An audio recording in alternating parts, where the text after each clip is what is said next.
Well, good evening, and welcome to the Bristol, Virginia City Council meeting. Today is Tuesday, November 25th, 2025. At this time, we'll have a moment of silent prayer.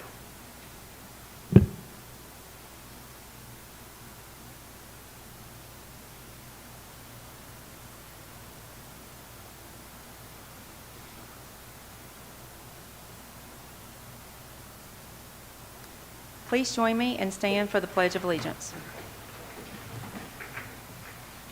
I pledge allegiance to the flag of the United States of America and to the republic for which it stands, one nation, under God, indivisible, with liberty and justice for all.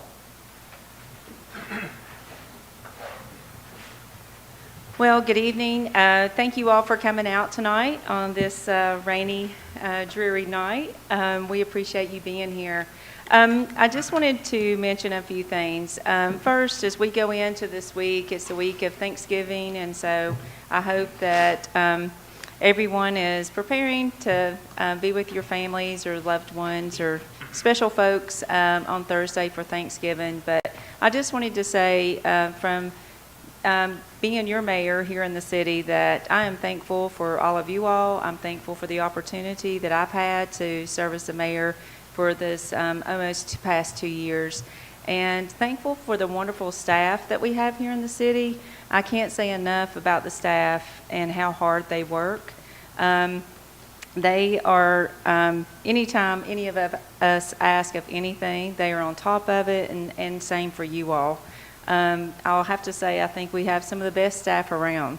And then, of course, I have to thank our police department and our fire department who are both here tonight. And thank you all for protecting our city and keeping it safe for us all the time. And I know you put your lives in the line of duty every day, and we thank you for that. And so as we go into this time for Thanksgiving, I just wanted to say how thankful I am for our city and all of you all. I also wanted to mention, so if you were able to get downtown last night for the open house, we had wonderful weather. It was a great crowd down there, and it was great to see a lot of you all. It's always fun to kick off that holiday season and be down there. Today, I think several of us, most of us up here, participated in United Way's celebrity bagging event.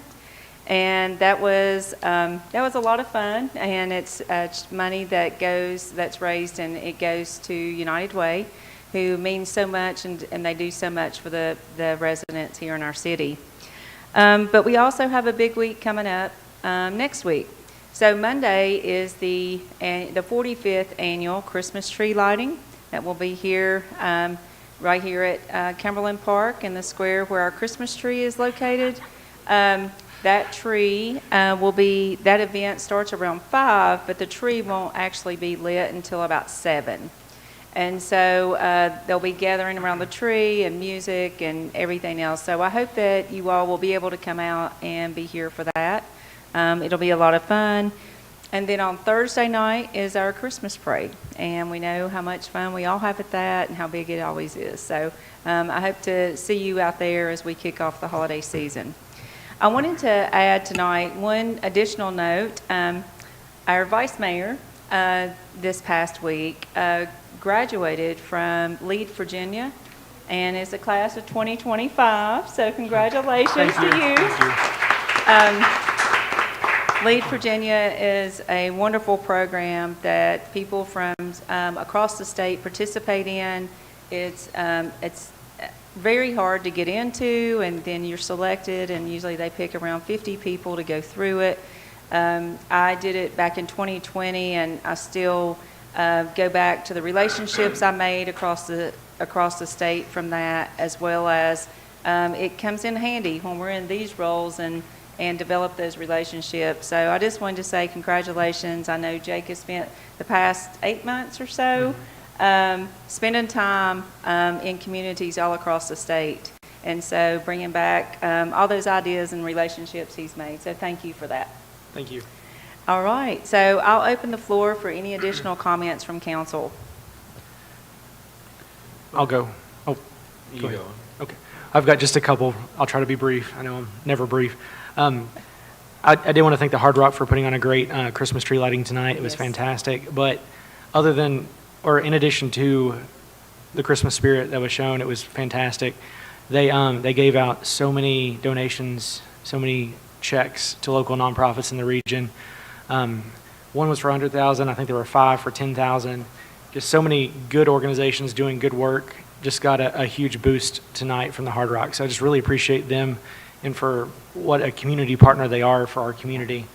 And then also I wanted to take a second. This is our first meeting after the election that we had.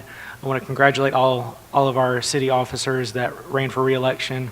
Sheriff Foster, Commissioner of Revenue Barker, Commonwealth's Attorney Wolf, and then Treasurer Britt for their winning re-election.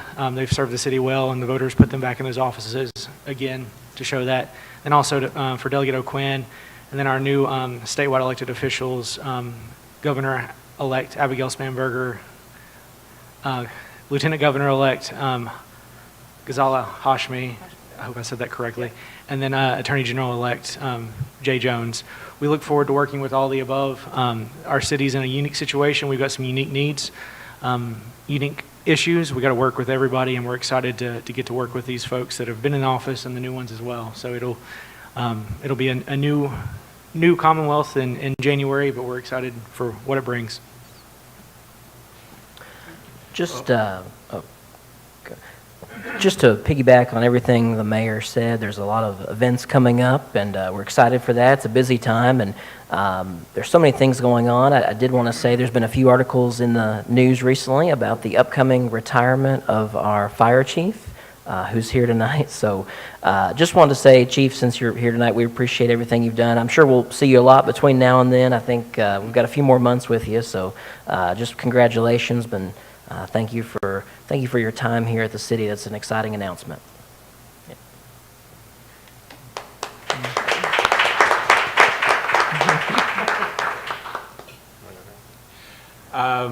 I would like to also express my thanks to a lot of our local residents. We have a lot of generous people in this city, helping people in need. Some people recently, for a period of time, lost their SNAP benefits. Some people thought they were going to, and some people are in need anyway, regardless of benefits that may or may not be available. And we have a lot of people who do what they can to help. Some organizations and people work to provide a warm place to stay for those in need. Granted, the resources aren't enough to meet all of the needs, but many needs are being met due to the financial support and work of a lot of our local residents. We also have another couple of events coming up. Emmanuel Episcopal Church is having a community Thanksgiving dinner on Thursday from 12 to 2. No reservations are required, just show up and enjoy the fellowship. And next Saturday on December 6th, the Bristol train station is hosting their Santa at the Station event. That does require tickets that need to be reserved in advance. You can find more information at the Bristol train station Facebook page. And we are looking forward to a lot of really exciting events that are coming up related to Thanksgiving and Christmas over the next month and a half. Really do appreciate everybody that contributes to making all those work really well. All right, I've got a couple things, and I know we've all talked, so I'll be very brief no matter how long it takes me. So first off, this is the end of November, but it's our first meeting in November, so it's been a little while, but I just want to say congratulations belatedly to our Virginia High Bearcats football team, who did make it to the playoffs and then fell a little bit short, but they had an incredible season, and I believe all of us have been at the games and cheered them on, and they did great, and they have a lot to be very proud of, and we're very proud of them as a city. Second thing, I just want to recognize November is World Diabetes Awareness Month. Diabetes affects millions of people, myself included. So if you don't have it, A, be grateful, and B, get yourself checked, take the steps necessary to avoid it. And then the final thing I'll announce or talk about, one of the boards that I'm on, the District 3 Governmental Cooperative, which serves senior citizens throughout our planning district, including meals to seniors here in the city of Bristol. Their executive director will be leaving at the end of December, Rhiannon Powers, after about 7 years. And we just hired a new executive director, Crystal Anders, who's been with the organization for about 10 years. And, I'll be dealing with her a lot in my capacity as board chair. And just wanted to say publicly to her, congratulations, and excited to work with her. And I think she will be a benefit for the organization and for their working relationship with the city. All right, thank you. Moving in now to city manager comments. Council, you all mentioned most everything that I was going to cover tonight. However, I did want to just remind the public that city offices will close on Wednesday at noon and reopen on Monday morning at 8 a.m. for the Thanksgiving holidays. I do want to thank all of our essential personnel, police and fire, and any public works that have to work this weekend. We appreciate you all taking time away from your family on a Thanksgiving holiday weekend to serve the citizens of the community and make sure we're safe and protected. And then finally, Chief Armstrong, it has been an absolute pleasure working with you over the past close to 9 years now, and we hate to see you go. I know that you probably have bigger and better things to do on February 1st rather than being here in the city of Bristol, but if you want to stay, there's plenty of time to tear that paperwork up. So, all right, thanks. Yeah, I agree. I think we've got some time to work on him, so we'll save those goodbyes for later. Yeah.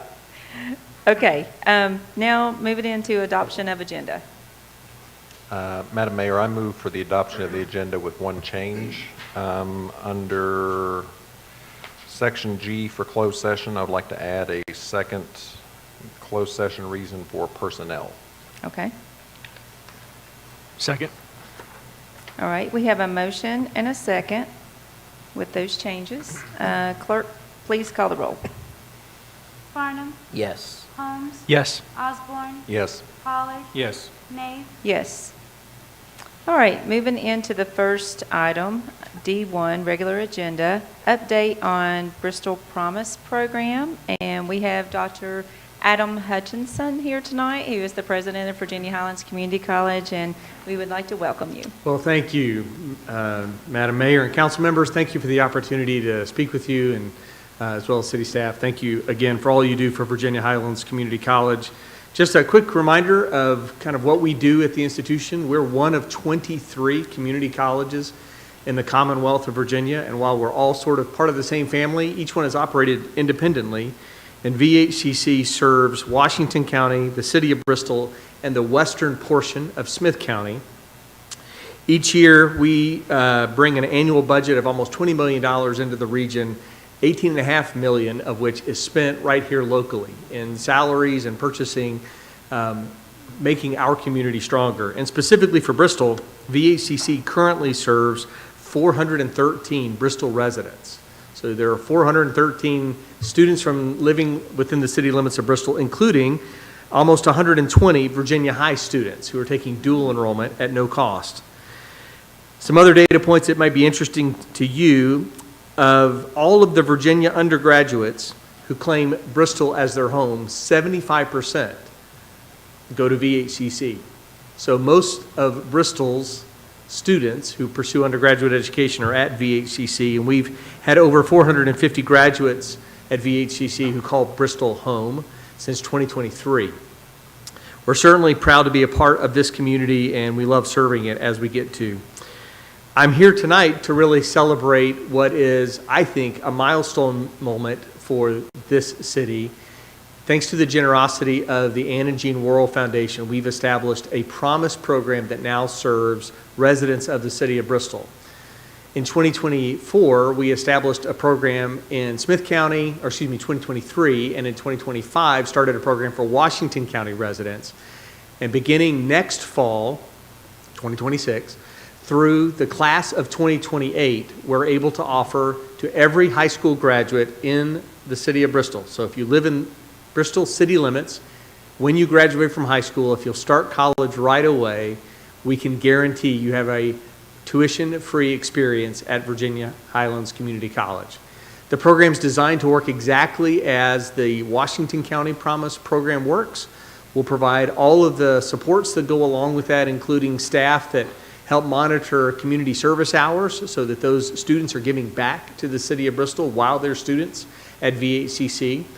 There are no income limitations or requirements associated with the program. So this is not a based on financial need. It's simply based on your residence. So if you're a resident of the city of Bristol, when you graduate from high school, if you'll start at VHCC right away, you can attend the next 5 semesters at no cost. There are some scholarship application requirements just to manage the paperwork, but the good news is we see this as an opportunity not just for the students in Bristol, but we frankly see this as an economic development plan for our communities. We know that most of our graduates stay local. About 88% of VHCC's graduates, after they finish, live within 50 miles of the institution. That means they work here too. So to equip them with post-secondary skills makes their employment opportunities even better. This scholarship covers not just our traditional transfer programs, if a student wants to go on to a public university or a private university locally, but it also covers all of our workforce programs like education, welding, nursing, and it covers those non-degree options or workforce credential options like commercial driver's license, phlebotomy, CNA. Indeed, it covers every program that VHCC offers. What we want to see is students to engage in post-secondary education immediately after high school. We think that's when they're most likely to succeed. So I'm happy to come to you tonight and tell you, first, thank you for the continued support from the city and its staff to make VHCC such a great place to work and learn, but also to inform you of this wonderful opportunity for Bristol's residents. We've never been able to do this before, but we can now say that every high school graduate in Virginia Highlands service area has a free college education when they finish. It's a wonderful opportunity, and we wanted you to know about it. So if you see the good people from the Anna Jean Worrell Foundation, I hope you'll express our appreciation as a community to them. Along the way, these graduates have a significant economic impact in our community. We learned from a recent study that VHCC's economic impact in the region is about $85 million a year between graduate earnings, direct student spending, and institutional spending. And we look forward, because of these programs, to see that number only go higher. So I'm happy to entertain any questions or comments if you have them at this time. Wonderful. Well, thank you so much, Dr. Hutchinson. What an appropriate time to share this wonderful news, as we're thankful for that as well. Yeah. I don't think that people realize sometimes how much the tuition barrier and the, having trouble maybe getting financial aid, or they just don't have the funding, or they worry about having student loans, keep people from going to college. So to hear that our students can go for free is absolutely amazing. And I can't thank you enough, because I know you proactively also worked to figure out a way to get this opportunity for Bristol, Virginia, for our city, for our students, and working with the Anna Jean Worrell Foundation to figure out a plan for this. So thank you. We appreciate you being proactive in that. I know you and I have had many conversations about this, so I just can't thank you enough. This is wonderful for our students. And as you said, it is an economic development driver as well. So we can't thank you enough. Thank you. Any other comments or questions? I would just like to echo the mayor's comments. Excuse me, and say thank you. This is incredible. I know you all have worked incredibly hard. I know you and your staff, Laura Pennington, everybody has worked incredibly hard, as Mayor Nave has done. I have talked to you on a couple of occasions, and every time I've talked to you, you're like, we're working on it, we're working on this, we're figuring this out. So you, from day one of me reaching out, you were on day 100 already. So just thank you for what you do, and just thank you for what you've done with the college too, as well, just the work there. It is a tremendous asset to our region. I got a 4-year degree from a university. However, I got my start at VHCC, had dual enrollment classes, I had summer classes. It allowed me to do so much more because of what I got from VHCC. So thank you for what you do, and thank you for serving our community so well. Well, thank you for your kind comments. We're proud to say that everybody starts at VHCC. I know that Yes. Mr. Osborne was a VHCC student, and that just makes my heart warm. One of the best things I get to do in the community is hear from people like you who say, I went to VHCC, Yes. and this is what happened to me next. And if it's part of someone's journey, then we're fulfilling our mission. We think this is a great opportunity. It's an easy application process. We were able to kick off, make the first announcement at Virginia High at an academic pep rally, and so we were able to share that news with their students. And Dr. Scott's been a tremendous advocate and partner in this process. So we're hitting the ground running, and the first eligible class is this year's graduating class. So the Virginia High class of 2026 will be the first eligible class to take advantage of it, or this year's graduating class. And we look forward to continue working closely with Virginia High and all of our school district partners to make sure that students know about this opportunity. Dr. Hutchin, I'll say very briefly, yes, I was a Virginia Highland student back in 2000. But no, you've been incredibly proactive and helpful to grow Virginia Highlands and to do good things for the student body and for the alumni and for the faculty. And, you know, whether it's this or whether it's the College Express bus system that I know you all pay for through District 3. You know, you're providing every avenue possible. Your school is providing every avenue possible for students who want to further their education, to better themselves, to change their social standing. So it's a huge deal for Bristol, Washington County, and Smith County, and this specifically is a big deal for us. So we really appreciate everything you do. Similarly, I got my educational start at a community college in Northeast Georgia, got my associates in computer information systems there, and I've moved on since then, but that was where I got my start. And similarly, through the generosity of the various grants that were made available to me that I wouldn't have been able to easily afford otherwise. And now we're, through the generosity of the World Foundation, we're about to see the ability for introductory degrees, technical education, a wide variety of education being available to our local students, regardless of their means, regardless of their grades going into it. And so often people will say, well, people don't need a college degree. Well, you're offering them that option so they can get trade school locally with people who know what they're doing, people who care about their students. And, well, the week of Thanksgiving is the perfect time to make that introduction here. Thank you so much. Thank you. I was just going to say, I appreciate you, you brought up and briefly spoke about different types of programs that you have. Not everyone goes to college for a 4-year degree, and, you know, and we have other needs in Absolutely. in my line of work. I know we need people that are contractors and plumbers and electricians. I think you mentioned CDL and phlebotomy and CNA. There's So all of those programs are covered by this scholarship. Yeah, I think that's great that there's so many options that you all offer to people in the region here. Well, thank you, and I was remiss to mention, but thank you for bringing it up, Mr. Farnham. Virginia Highlands is the only community college in the Commonwealth whose promise program like this applies to its non-degree options, those workforce programs. In many cases, these scholarships can be narrowly tailored to only support transfer or only support particular college degrees.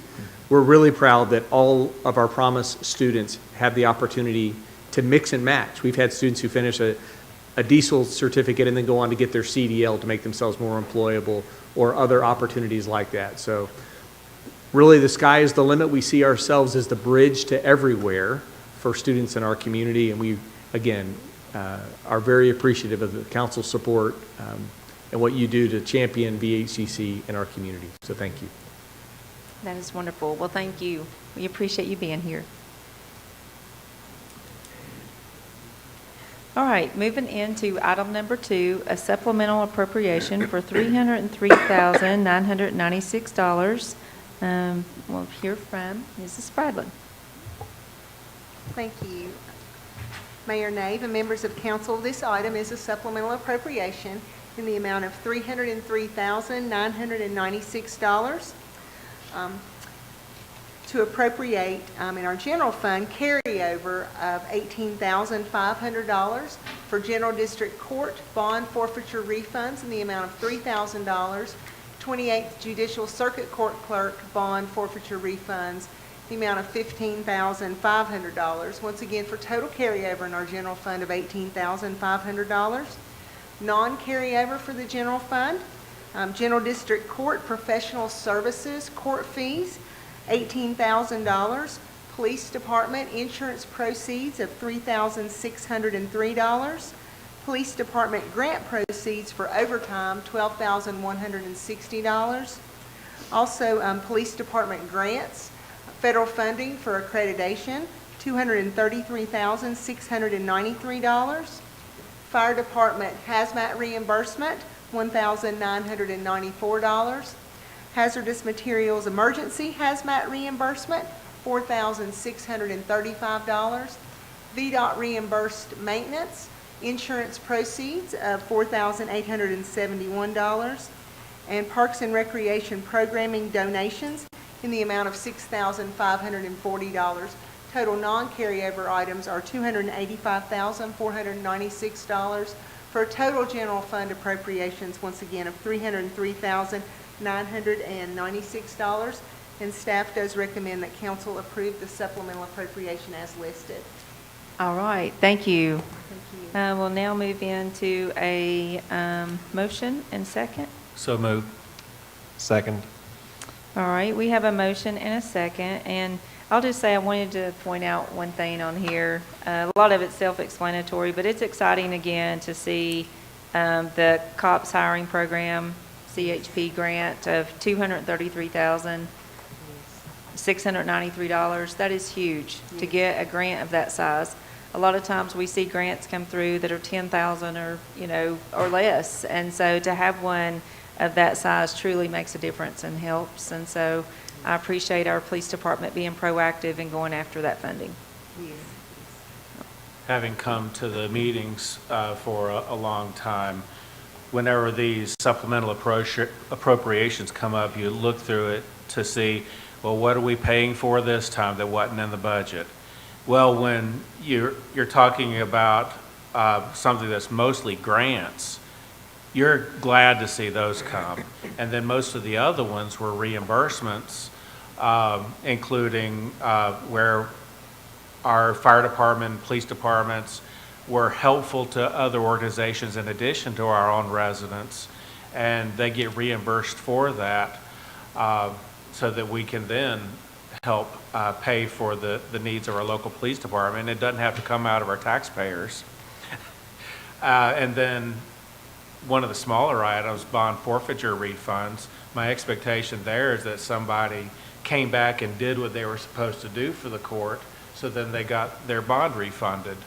And those kind of, all of these things are just really good to see. And then the bottom entry on here is donations to Parks and Rec.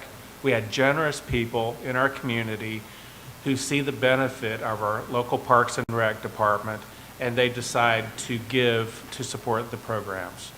And all of these are just really good to see, really grateful to see those things coming. All right, no further discussion. Clerk, please call the roll. Farnum. Yes. Holmes. Yes. Osborne. Yes. Pollard. Yes. Nave. Yes. All right, moving into item number 3, presentation of September 30th, 2025 financial information.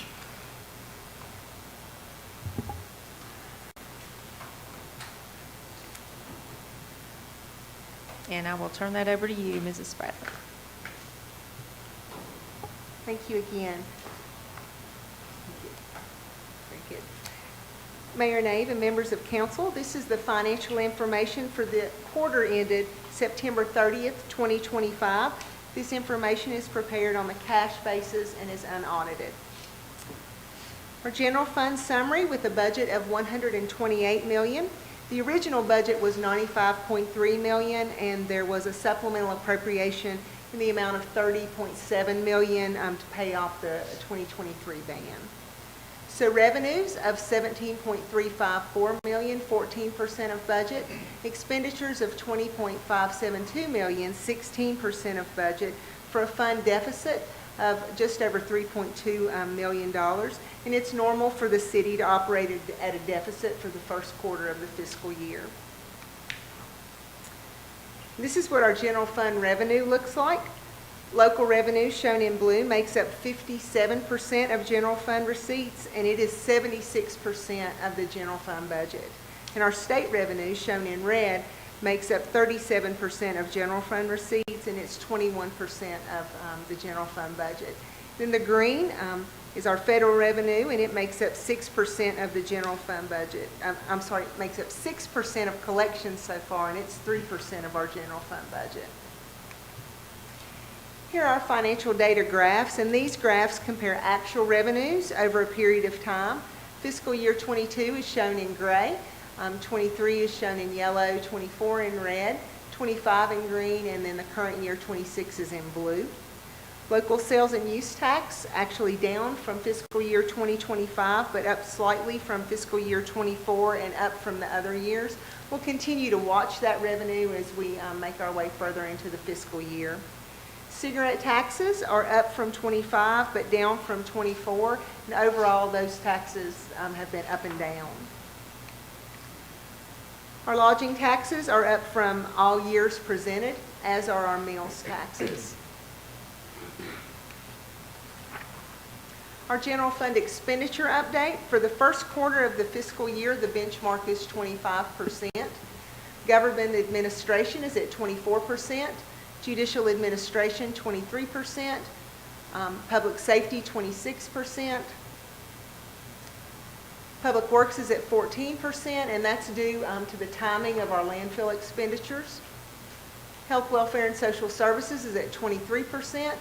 Education is at 0% for the first quarter of the fiscal year, and that's because the schools did not request any cash for the first quarter, but they have already in October. So that's just good cash flow management on the school side, nothing to be concerned about there.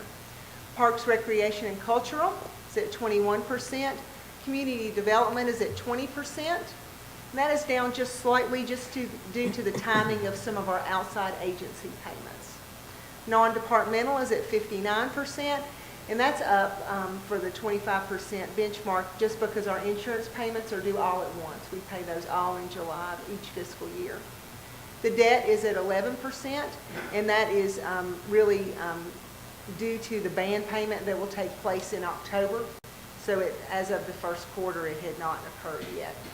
And then transfers are at 13%. Total expenditures for the general fund, $20.572 million again, and that's 16% of the overall budget.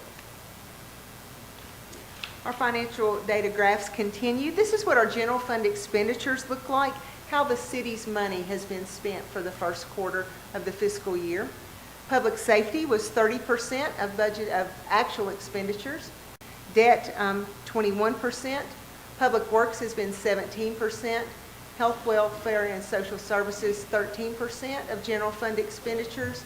Government administration, 6%. Parks, recreation, and cultural, 4%. Transfers also 4%. Judicial administration, 3%. Non-departmental, 1%. Community development, 1%. And once again, education, 0. Our other funds information. Local Capital Projects Fund with a budget of $2.5 million, revenues of 0. For the first quarter, expenditures of $668,339, 27% of budget, primarily for vehicles, for a fund deficit of $668,339, and that's just because we had not moved the local money for the first quarter of the fiscal year. State and federal capital fund projects with a budget of $8 million, revenues of $716,790, primarily prior year receivables, 9% of budget. Expenditures, $207,950, 3% of budget, for a balance there of $508,000. And once again, that's primarily made up of prior year receivables. Our transit fund with a budget of $950,750. Revenues of $96,159, 10% of budget. Expenditures of $115,201, 12%. And that is due to the timing of some capital purchases for a slight negative balance there. That will be made up with receivables from the expenditures. Thank you, Mayor and members of council. That is the first quarter presentation. All right, thank you very much. All right, we will move in now to item number 4, request for proposals for the construction project management services, CM-26-001. And this goes back into another staff report from you, Ms. Radlin. Yep. Thank you again, Mayor and Dave, and members of council. The request for proposals for construction project management services was issued September 26, 2025, due not later than 2:00 p.m. Eastern Standard Time on October 29, 2025. The request for proposals was advertised on the city's website and Virginia's electronic procurement website, EVA. An addendum was issued on October 15, 2025, and was posted to both the city's website and EVA, the Virginia's electronic website. 3 sealed proposals were received. An evaluation committee consisting of the city manager, the assistant city manager, deputy finance director, economic development manager, and the director of community development evaluated the proposals based on the evaluation criteria listed in the request for proposals. The committee had interviews with each of the offerers. After negotiations were conducted, Skanska USA Building Incorporated was found to have the best proposal and the best value for the city. So staff recommends that council authorize the city manager or his designee to enter into a contract with Skanska USA Building Incorporated per the request for proposal. Thank you. All right, thank you. All right, we'll now move into, do we have a motion and second? I move for approval of the RFP for Skanska as presented. Second. All right, we have a motion and second. I'll just say briefly, I've heard really great things about Skanska, and so I'm happy that that's who ended up with this, and I agree that I think it's the best proposal and the best value for the city.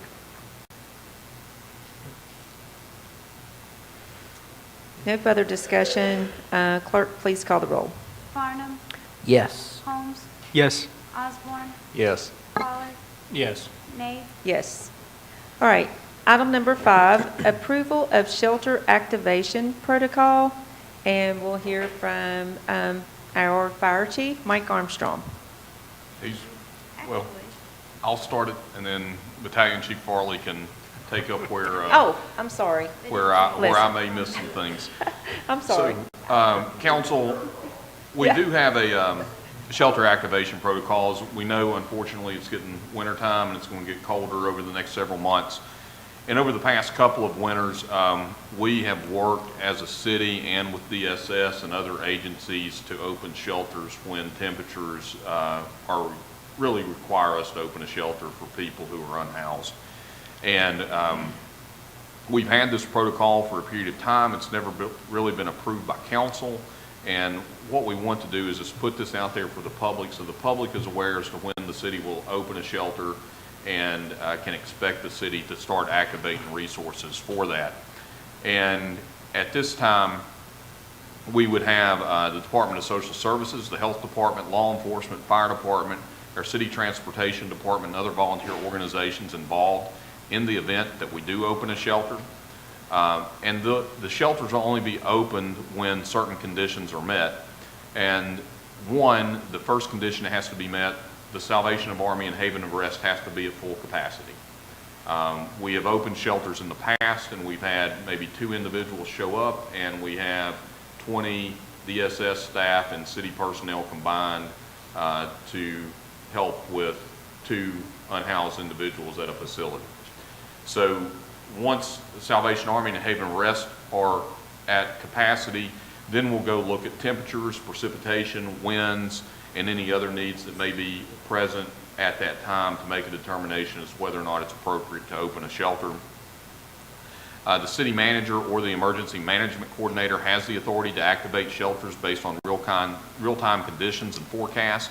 And once again, just to reiterate, the shelter is only going to be open if the Salvation Army and Haven Arrest are at capacity. I'll also reiterate that the Salvation Army, they go to white flag status when it's at 32 degrees, which means anyone that needs housing can go to the Salvation Army and get housing if needed once the temperature hits 32 degrees or below. The city will provide certain cots and blankets and first aid equipment to the shelter wherever the shelter may open. Currently, we've used the Highlands Fellowship Church at Exit 7 as shelters in the past. I know the fire department has reached out to some downtown churches to see if they'd be willing to open a shelter. I think we're still working to see what we can work with some downtown churches to make it easier for people to get to. In the event that people cannot get to Highlands Fellowship or wherever we may open the shelter, we would then request our transportation department to come in and start helping transport people if necessary to get them to those shelters. Once again, that would be weather dependent. I mean, if we've got 2 feet of snow, that may be impossible for our buses to get through some of that snow, so we'll just have to take those issues as they arise. We will have a pet shelter for those who have pets, and that way they can go to the shelter, know that their animal will be taken care of overnight or several nights, ever how long that will be. And we'll have daily shelter reports at 8 a.m. and no later than 8 p.m. on every day the shelter is open. We'll continuously monitor the 72-hour weather forecast and any special weather statements and wind chill advisories and any winter storm warnings. We've also included partner shelter information in this protocol, which includes the Salvation Army, the Haven of Rest, Hunt Memorial, United Methodist Church, and Calvary Baptist Ministries. We will continue to, the shelter manager will maintain activation records, operational logs, and then we'll also review this protocol at least on a yearly basis, and if we get into a situation where it may need to be reviewed sooner than that, we will do that at that time. So Battalion Chief Farley is here to answer any of the more specifics in case you all have anything that has not been answered so far. Okay, thank you. So before we get into discussion, I'll entertain a motion and second. Oops. I move the approval of the shelter activation protocol. Second. All right, we have a motion and second, so we'll move into discussion. First, I'd like to thank staff for putting this protocol together. We appreciate the time that you all have taken to put this together. I think it's important that we do have something in place because we get asked sometimes, and it's like having a clear direction on paper, knowing what we need to do, when we're going to do it is really important. It sounds to me, looking through this, and I've read it and went over it with you all prior, but I think this makes sure everyone in the city that needs shelter is covered. So if the shelters are full, if the Salvation Army's full, the other shelters are full, then this opens up the opportunity for them to go somewhere if there's not room in those shelters. I think that we have needed a clear direction on this, so again, I appreciate the staff all working on this. I would agree with that as well, and we can't just be arbitrary in our approach to this, or seemingly so, even though we have kind of operated this way. So I appreciate just kind of the protocols put in place, the work put into that, so thank you all for doing that. And I do think it's worth mentioning too that as the city manager stated, our shelter would open up if the others were at capacity.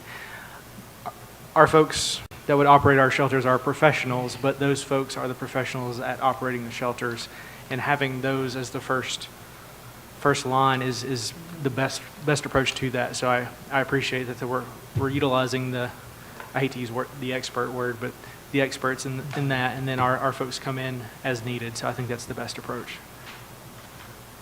Sometimes the term used in other industries is subject matter experts. They're all experts, but they each have their own specialties. I do have a question for you. So I know in the in the proposed policy, it says that we'll activate a shelter if Salvation Army and Haven of Rest are full. I think, correct me if I'm wrong, the capacity for Salvation Army at max capacity is like 50 beds, is that correct? 46 to be exact. Yeah. And that's a combination of male and female. What about Haven of Rest? Haven Rest has 38 beds as a total, but male only, no female. They don't Okay. have the capacity for the females at this point. They're working on it, but they haven't got to that point yet. So right now, male and female at Salvation Army, male only at Haven of Rest, Yes, sir. combined total of 84. 84, yes, sir. Okay. So, oh, I'm sorry. So previously, whenever we've opened shelters, we've usually put them in Highlands Fellowship, and it does require a kind of a Herculean effort from the city to do this. How many people? I know we've heard 2, 3. How many people show up generally? It's traditionally not very many. Yeah. Probably under 10 at the most, and out of those 10, they don't usually stay very long.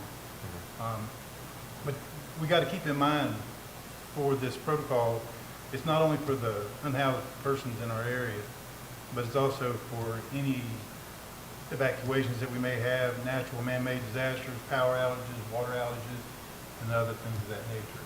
So it's a combined effort of all those to initiate the shelter activation. So with that being said, our unhoused population runs about 150 in this area, it's estimated. So 84 and 150 really doesn't match up, so it's a good idea to have a protocol and have a plan in place Yeah. to activate it in case we do need it. And I mean, and it could be that some of these people who are unhoused or homeless are finding other means to stay warm or what have you. But it seems like I recall, I know that there was a very bad, like several days where it was like 5 degrees, maybe in 22 or 23. And I think that a lot of people lost power in the city. Right. And those were probably some of the people who were seeking out the shelters because there was no power. I appreciate you all putting this together and us being able to have something that is more concrete. And hopefully having this policy will help drive up public awareness that it's something, that it is a service that we can offer, and it's a service that Salvation Army and Haven of Rest do currently offer, because we don't want anybody out on the streets cold or, in a place where they're going to get hurt or get sick. So I appreciate the work you all are doing. Yes, sir. One thing that sometimes comes up in discussions, and you've addressed some of it in this policy, is, well, what if there are other organizations that are willing to help and we need that coordinated? Well, you're handling some of that coordination, and that is very beneficial when these times come up. Other organizations, other shelters want to help. Like here you've got Hunt Memorial and Calvary Baptist both listed as options. In a lot of times, we would have no way of knowing where somebody can go, what their capabilities are, but you're coordinating that for us. And that is an extremely valuable service. You gave us total shelter capacities for about 80 to 90 people. Do you know if those capacities increase in white flag conditions when people just need to stay warm? Well, that includes that white flag Okay. protocol, I guess you could call it.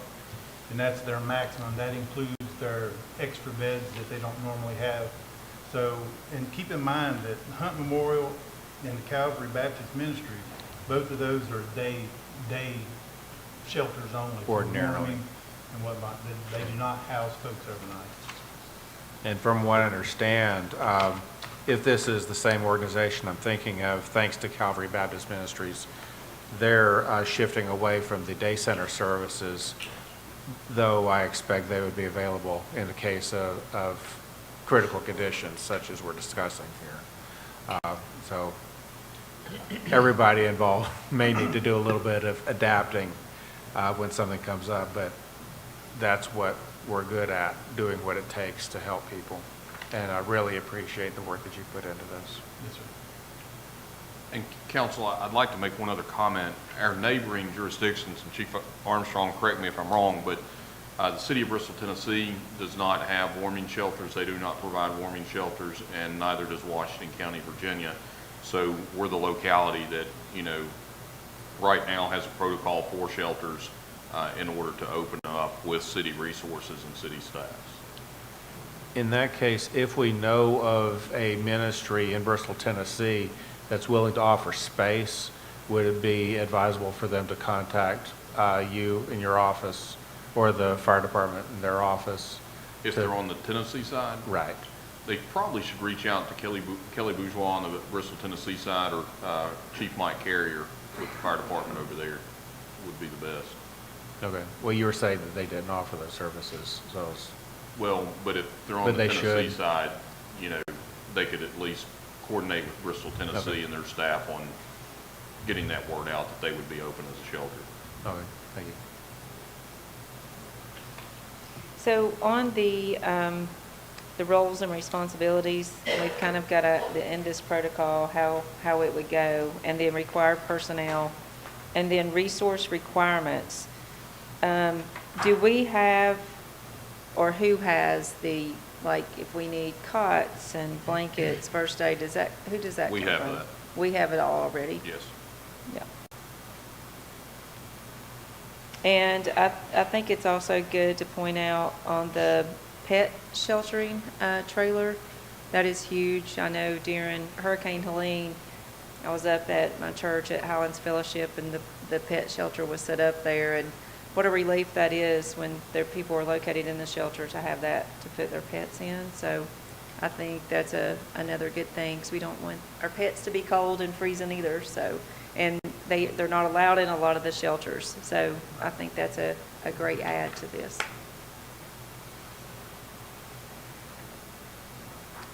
All right. You sure can. Yes. come forward. Mayor, members of council, just to clarify, in the past week or so, we've worked with the media to try to get information out, to solicit churches, if you will, to help partner with us. We've gotten zero response. So the Hunt United Methodist Church up here on Harmeling, they reached out to us a few years ago, and they said we can open up as a daytime only shelter. And thanks to Calvary Ministries up here on Mary Street, they did the same, but they're hit or miss. We've contacted them, and they're like, no, we don't have the resources, so they're not always going to be available, but we try. So Highlands Fellowship Church near Exit 7, they're there for us 24/7. They are awesome partners for the city, but we just don't want to burn them out. So we've been trying to get other resources that are more closer to downtown. When we activate Highlands Fellowship, under state code, social services operates the shelter. That brings into play health department, police, fire, Red Cross. One of the nuances that we run into, we typically house homeless people in shelters. That's almost 99.9% of the time, at least for the last 4 or 5 years that we've been really getting into this. Well, the Red Cross is not allowed to participate with the homeless shelter because they say that's a day-to-day occurrence. That's not a disaster. So that creates some complexities that then we have to figure out who's going to provide food and stuff like that. So one, we always have Highlands Fellowship to fall back on. They're our go-to shelter, but lately we've been trying to kind of cast a wider net and get folks closer to downtown. We can provide them with resources, and that wouldn't necessarily bring in social services and all the other resources. So Hunt United Methodist Church, we just give them whatever they need, and they do everything on their own. So that doesn't really tie up any city resources. So it's kind of two different modes of operation. Okay. Just wanted to clarify. Yeah, thank you for that. So, and you said you have reached out to all the churches like centric to downtown? We put out a media release, and then WJHL even did a news story on it last week, hoping that that would get the word out, hoping that we might get some response from churches, and so far we've gotten none. So it's a work in progress. Okay, all right, thank you. All right, with no further discussion, clerk, please call the roll. Farnum, Yes. Holmes, Yes. Osborne, Yes. Pollard, Yes. Nave. Yes. All right, moving into item E1 on ordinances, first reading. File number 03-2025, zoning map amendment for Washington Lee School, R1 and R1A to R3. No one has signed up for public comments, and I will turn it over to Mr. Dietrich. Thank you, Mayor Nave, members of council.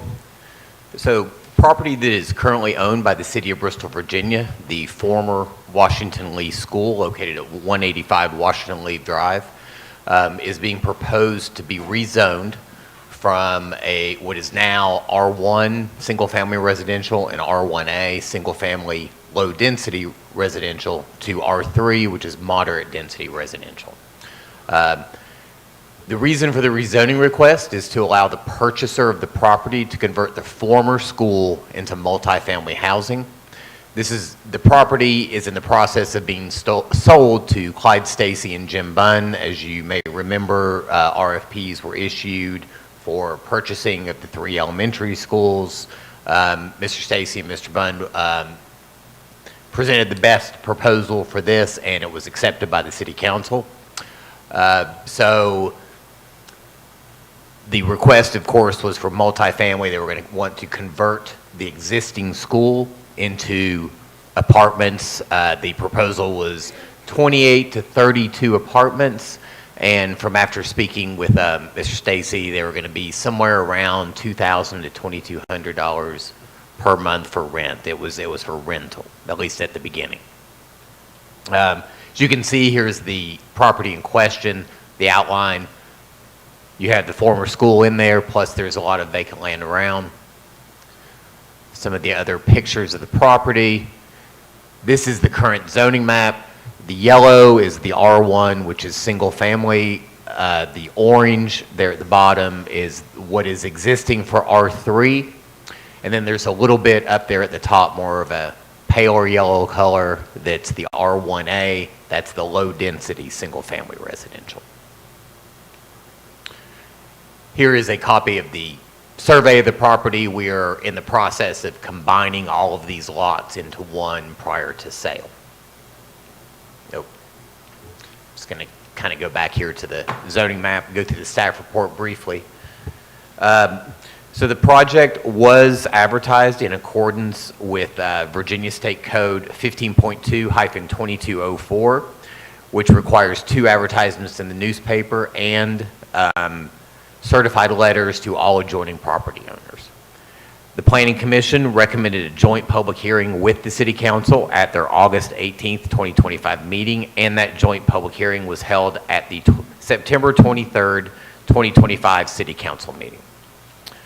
The future land use map designation in the comprehensive plan for this is opportunity area, and I'll give you a definition of that here in a few minutes. Compatibility with the neighboring land uses and the effects on community character. There are a mix of single family and multifamily residential uses in the area.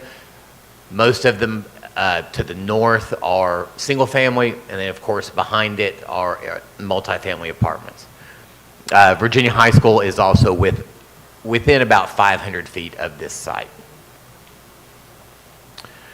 So with consistency with the 2024 adopted city comprehensive plan, the future land use map shows the subject property as community opportunity.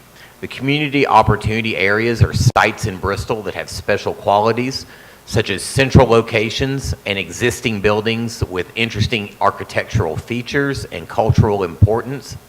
These sites contain unique opportunities for reuse and redevelopment, which in some cases may require public subsidies and involvement. I'll just kind of briefly touch on some of the impacts. What we do, we send this out to members of staff to try to get their expertise on the request. So for traffic, you're going to see some different traffic patterns in that area, schools versus residential use. Schools usually have those high burst traffic during the morning peak and the afternoon peak. So 7:30 to 8:30 in the morning, you'll see a lot of vehicles. Maybe 2:30 to 3:30, you'll do the same. After that, you won't see a lot of traffic unless there's PTA meetings, youth basketballs, things like that that are held at the school. Residential areas, of course, are a little more consistent through the day, but their peaks are still around 7 a.m. to 9 a.m. and 4 to 6 p.m. There should be little to no impact on natural resources. As far as public facilities go, the development could increase school enrollment if new school-age students move into the housing. There should be no impact on parks and recreation facilities. For emergency services, we did have some comments from our fire chief, Mike Armstrong, commented that there would be no issues from the fire department. Our fire marshal, Eric Blevins, commented that hydrants at the entrance and exit point of Washington Lee Drive. Projected flow rate in the area is over 1,500 gallons per minute. A partial sprinkler system is located at the high school, which is nearby, and the water system in that area does provide needed flow rate for the sprinkler system at the high school location, and the rezoning would be acceptable. Richard Atkins, BVU, commented there are no electrical issues with this request. We did not receive any comments from BVU on water or sewer. There's currently not a transit route in this area, so it should have no impact. As far as government services go, our Public Works Director, Jake Chandler, commented that since this is a city-initiated rezoning, I don't have any comments. The engineering division will review the site plan when submitted by a developer, at which point all stormwater management requirements will need to be addressed. Economic Development Manager Matt Chapman commented that this development should not negatively impact surrounding property values. This should have a positive impact on economic development as it will help provide additional housing stock for the area. And our building official, Shane White, commented that converting an existing school to apartments would require a full set of stamped architectural plans. And under the 21 Virginia Construction and Existing Building Code, it would likely trigger the requirement for the installation of a full sprinkler system as well as fire alarm. So there are some things that on a site plan and on a building plan would have to be submitted and approved prior to any change in use for the building. As you know, we had a public hearing where there were multiple public comments. I have a few others that were in the staff report that I brought up at the public hearing. We did receive one afterwards from Mr. Lino Renero.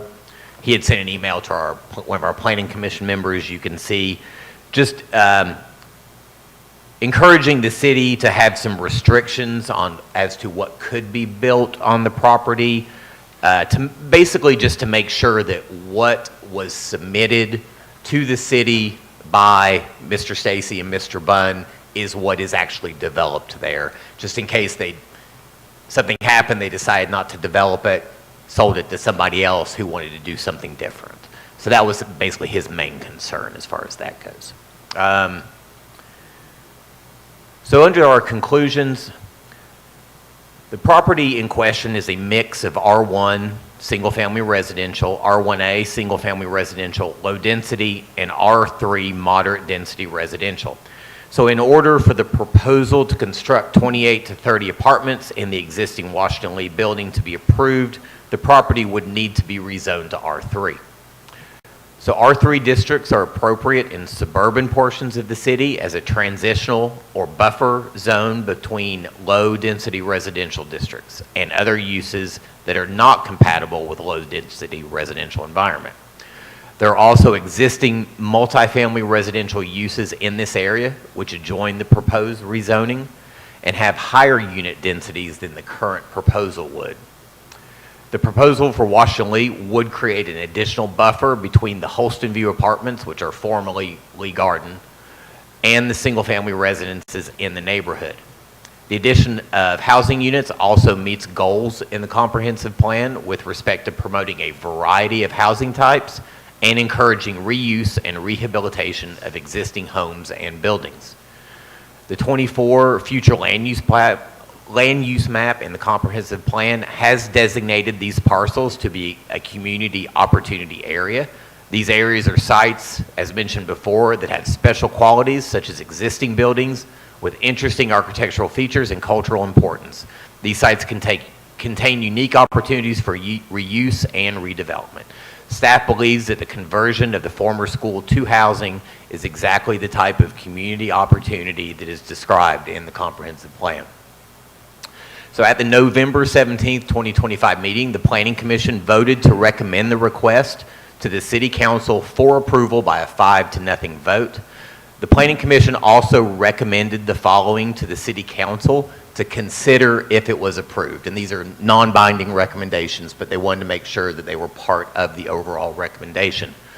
First, when the property is transferred, that they would direct the city attorney to review any restrictive covenants to ensure that the future use of the property remains consistent with what was proposed in the rezoning application or the request for proposals. And 2, to direct staff to implement mitigation measures to reduce light pollution and address potential impacts from landscaping.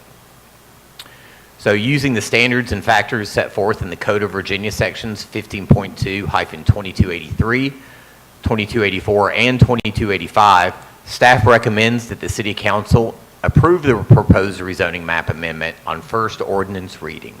And this, of course, could be by caption only or full. All right, thank you. So we will move in and I will entertain a motion and second for the first reading of the ordinance full or by caption. I move for first reading of the ordinance by caption only. Second. All right, we have a motion and a second. Any council discussion? I'll just say, I know I had to have questions about this in the past, and I think a lot of my questions have been answered. I do like the idea of these apartments going in there because I do think that it's the type of properties that we need. We need to have some opportunity to have a variety of different things, and so this will allow maybe some homeowners who maybe wants to go from having a home and a yard and all of that to move into a nice apartment area. I'm just curious because I know there's a lot of land also around there. Do you know if there's any discussion of also developing that, or if what they're going to do with that? The only thing this would do, the only thing we've been in communication with the potential owners with have been about converting the school. Yeah. You know, that land is there, and from a density standpoint, there would be an opportunity to do that. And I think that was one of the things that, you know, with the potential restrictive covenant that the Planning Commission was kind of wanting to make sure they got that recommendation too. Yeah. Okay. Thank you. Well, I just want to say I'm supportive of this because I think for a long time we've talked about housing, and we need housing in the city. And for a long time we've talked about, as the school project went on, what are we going to do with some of our old school buildings? We don't want to have a whole lot of empty school buildings just sitting around. And the proposal these folks have has been looked at and already been agreed to, that we're selling the property to them. I think people around this area in houses may have concerns about what's going to happen, because nobody wants something to come in and affect their property values in a negative way. And so I feel comfortable saying that we know these people, we know these developers. They have a proven track record in the city. Not to discriminate in any way, I think if it was a stranger, someone we didn't know from out of state, I would have some hesitation about what exactly is this going to become. But I feel good that this property is going to be in their hands, and I'm excited to see where they're using the existing building, the architecture, the design, how they'll make it look. I hope it's kind of a cool project, and the residential units inside will be pretty neat looking. So I think it'll be a neat project to see as it develops. And Mayor Nave, I would like to add too that the potential property owners are looking at historic tax credits through Department of Historic Resources to help with some of the financing of the property. And as somebody who in their department is oftentimes dealing with buildings that have been vacant and have been allowed to become a little bit more run down. I think we like to see these types of developments come in so that that does not have a chance to happen. So you see a lot of vacant schools, not necessarily in Bristol, Virginia, but in the region. So I think somebody who's wanting to come in and do this fairly soon before you see those types of issues come up is a good thing for the city. Yeah, I agree. Yeah, I'll say that I'm super excited about this. Obviously, you know, the city needs to grow its population because that's growing your tax base and that's reducing the tax burden on every citizen who lives in the city. And you know, you hear it. Bristol is not unique in the fact that there are a lot of localities that want new housing, new affordable housing, new housing built, new residents. So building nice new multifamily housing like this, new apartments like this, will, you know, by design, will bring people into the city, but also, as the mayor said, may entice some people who are already in the city to downsize or go to multifamily housing, which will then free up housing for people who want to take that next step up to maybe a little bit nicer housing or something. So this is great, and you know, I think that as Councilman Farnham said, these are very trusted developers that we'd be working with, and you know, I know that there are currently plans for 2 of the schools. I would hope that we could find some developers like this, or maybe these developers, if they wanted to spend some more money to buy Highland View, because these are the type of projects where you can see that, you know, historic school buildings, old school buildings can be put to new use and given new life, and this would be a very good example of that. On the map, it has a Stonegate Lane. Is that a permanent easement? It looks like the property 17311A is using that as its primary access. Yeah, when we did our 911 address update, I think in 2021, some of the private driveways that, you know, had to be addressed differently.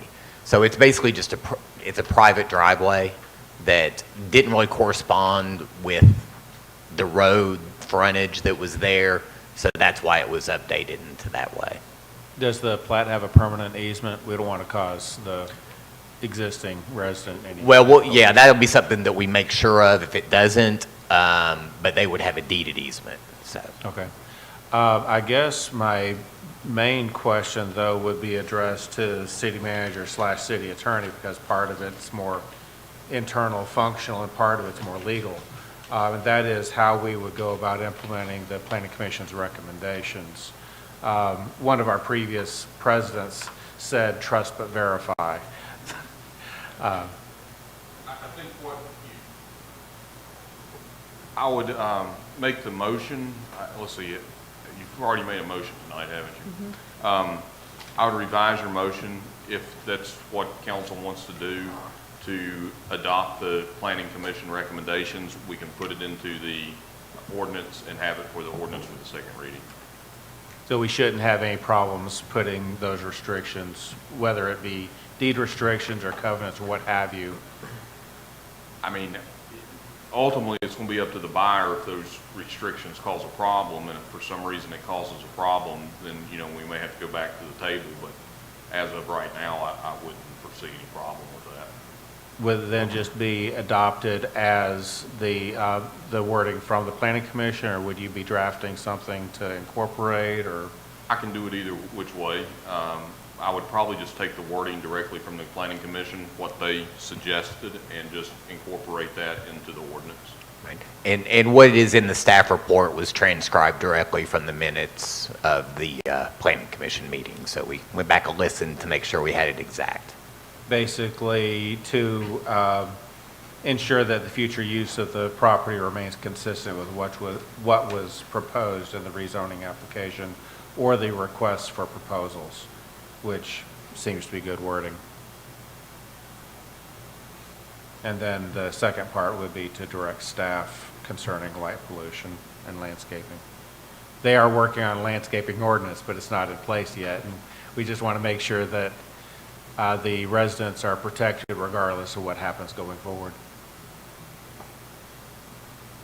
So we currently have a motion on the table that I guess needs to be modified. Before I do that, what page was, were those recommendations on? I'm trying to see. 64. Yeah, 64. The very last page, page 12, Okay. at the very end.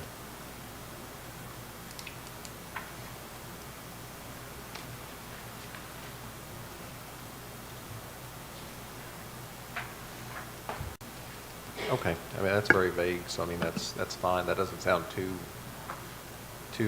restrictive. So for me to do this, for me to alter my motion, do I need Vice Mayor Holmes to agree to withdraw his second? Yes. Okay, so I'm gonna withdraw my motion if you withdraw your second. I'll withdraw.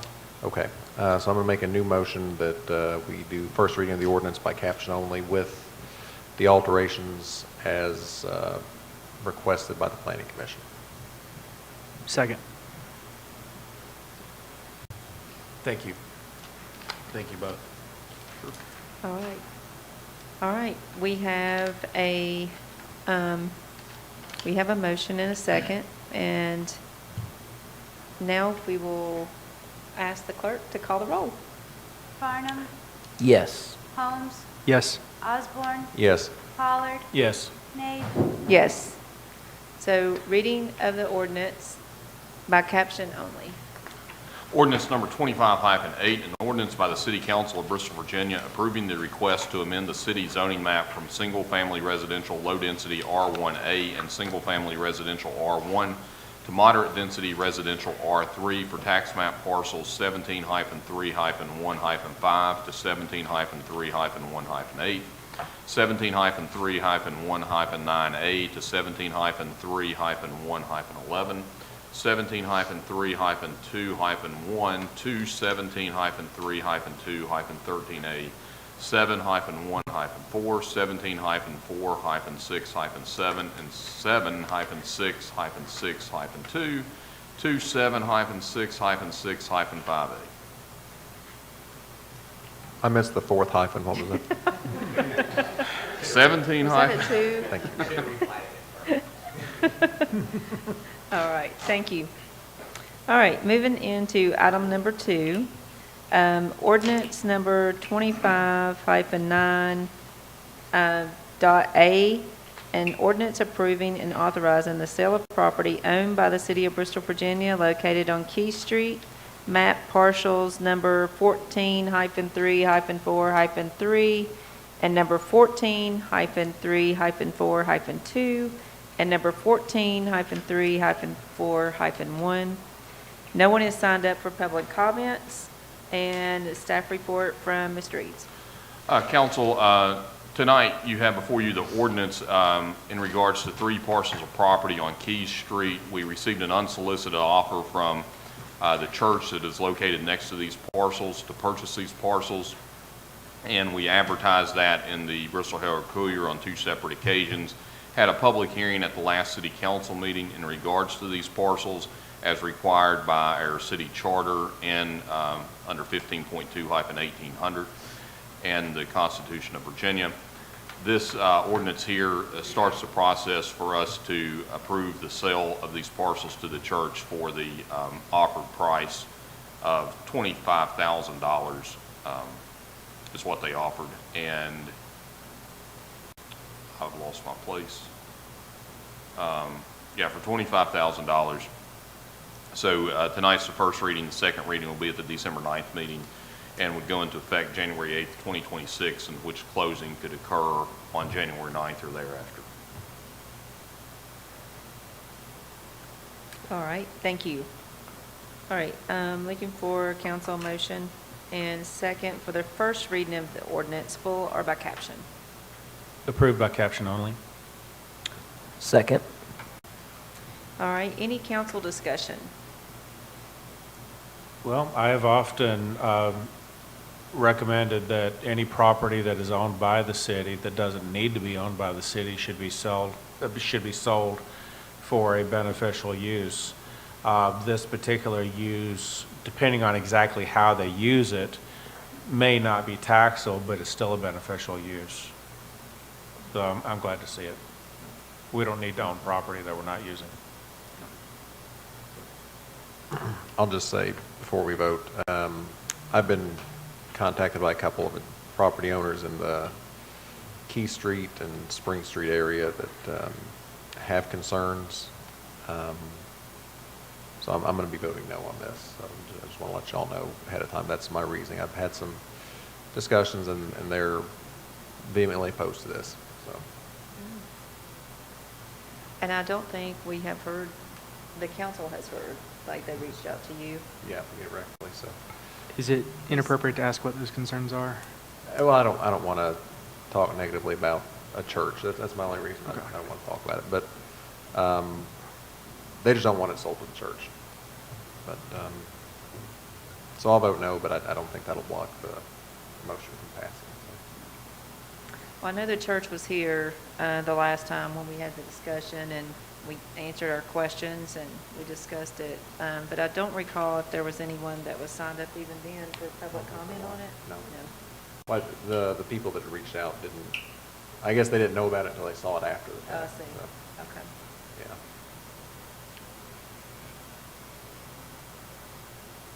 All right. Any other discussion? Well, I always like to consider pros and cons, but unfortunately, this person with their objections didn't let us know what their objections are. Even now, when they've clearly been given the opportunity, because they contacted Neil and they could have contacted the rest of us, they could have come today. Well, yeah, we can talk about it afterwards. I just don't want to, I don't want to negatively impugn this Yeah, church. but, so. and that's part of what I'm getting at. We don't want to, they've been given the opportunity. Yeah. They chose not to take that opportunity. As all the information that we have has been positive. Yeah. All right. I'll just add, I intend to vote yes, but I'm open to conversations if there anything else we need to discuss. Yeah. We will Yeah. have a second reading. Right. There'll be an opportunity. Yep. Okay. All right. With no further discussion, clerk, please call the roll. Farnum, Yes. Holmes, Yes. Osborne, No. Pollard, Yes. Nave, Yes. Reading of ordinance by caption only. Ordinance number 25-9, an ordinance approving and authorizing the sale of property owned by the city of Bristol, Virginia, located on Key Street. Map parcel numbers 14-3-4-1, 14-3-4-2, and 14-3-4-3. All right, thank you. All right, matters to be presented by members of the public on agenda items. No one has signed up tonight, so we'll now move into item G1. Pursuant to Virginia Code Section 2.2-3711A3, discussion or consideration of the acquisition of real property for the public purpose or for the disposition of publicly held real property where discussion in an open meeting would adversely affect the bargaining position or negotiation strategy of the public body, purchase of real property. And then we also have the item number 2, which is pursuant to Virginia Code 2.2-3711A1, discussion, consideration, and interviews of prospective candidates for employment, assignment, appointment, promotion, performance, demotion, salaries, disciplining, or resignation of specific public officers, appointees, or employees of any public body personnel. And do we have a motion and second? I move that we enter into closed session for the reasons stated. All right. Second. We have a motion and second. Clerk, please call the roll. Farnum, Yes. Holmes, Yes. Osborne, Yes. Pollard, Yes. Nave, Yes.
All right.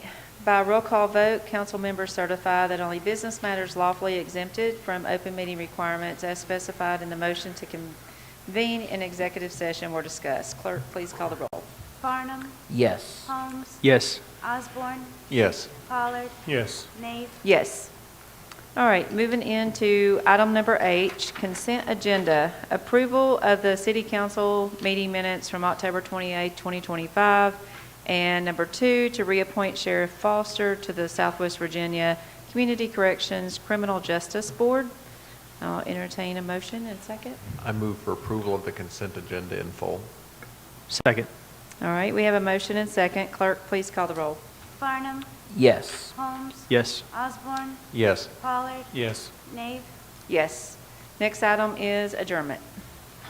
I move that we now adjourn. Second. All right, we have a motion and second to adjourn. Clerk, please call the roll. Farnum. Yes. Holmes. Yes. Osborne. Yes. Pollard. Yes. Nave. Yes. And we are adjourned.